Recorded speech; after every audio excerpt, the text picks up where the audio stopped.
So hello guys, for today's video ay pag-uusapan natin yung 0% down payment ni Home Credit. So totoo nga ba ito? At pagpunta ba natin dun sa store ay talaga mawala tayong ilalabas na down payment sa Home Credit agent? So kung gusto nyo malaman ay panoodin nyo yung video na marami talagang nagko-comment dun sa last video ko tungkol sa 0% na down payment ni Home Credit sa product loan.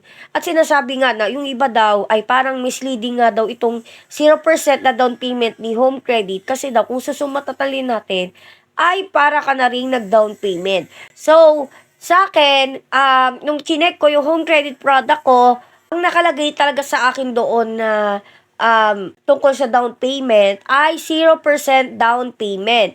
So, totally wala talaga akong dapat dadalhin doon kasi nag-ask na rin ako sa mga Home Credit agent kasi through chats.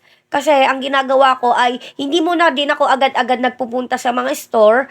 Kung meron silang Facebook page yung gusto kong bilhan or puntahan talaga, ay chinachat ko na lang muna para hindi na rin ako magpabalik-balik.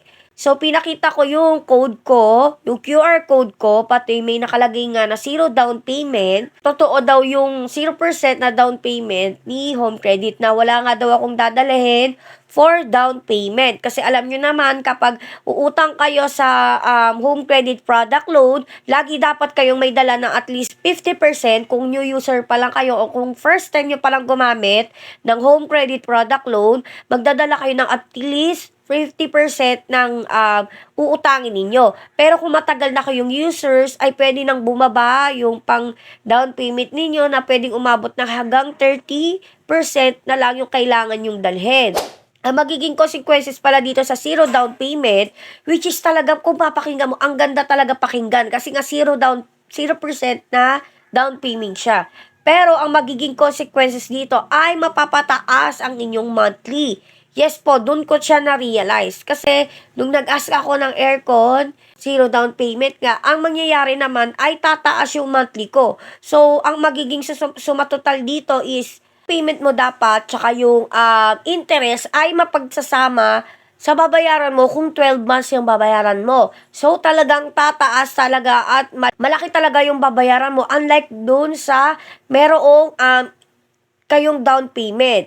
Pero kahit ano naman sabihin nyo, ay malaki talagang magtubo si Home Credit. Malaki siyang magbigay ng interest.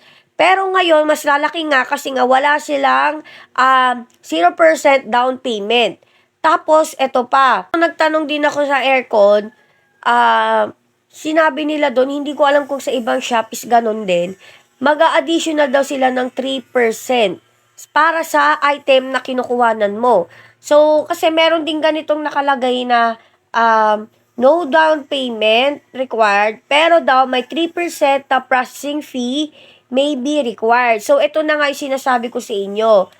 Depende yan sa kukuhanan ninyo. Kung gusto nilang cash, yung 3% na yon kasi nga processing fee yun, or yung 3% na yon ay isasama nila sa item, sa kukuhanin ninyo. So, kapag gano'n ang nangyari, magpapatong-patong. So, imagine ninyo yung dapat na down payment ninyo, yung 3% na processing fee, tapos yung interest ni Home Credit, pati yung pinaka-total amount niya. So, kunwari, ang gusto kong bilhin na aircon worth 20,000. So, madadagdagan siya dahil sa processing fee. So, madadagdagan siya dahil sa interest ni Home Credit. So, madadagdagan siya dahil wala akong down payment. So, imagine ninyo magpapatong-patong yung magiging babayaran ninyo kapag wala kayong binayaran na down payment. So, tinanong ako ng aircon. Sabi ko kapag po ba nag-down payment ako, ay mababawasan siya monthly? So, yes, sinabi nila, pwede daw ako mag-down payment kung gusto ko kahit na 0 down payment yung nakalagay sa akin dito. At mababawasan nga siya, yung monthly payment ko ay mababawasan na nga. So, ibig sabihin, nabawasan din yung total na babayaran ko. Hindi ko alam kung maganda lang talaga pakinggan yung 0 down payment. Pero kapag kuneta ninyo, binilang ninyo yung lahat ng babayaran ninyo, ay talaga namang malaki na yung kikitain ni Home Credit. So, ang nangyari, hindi ko muna kinuha.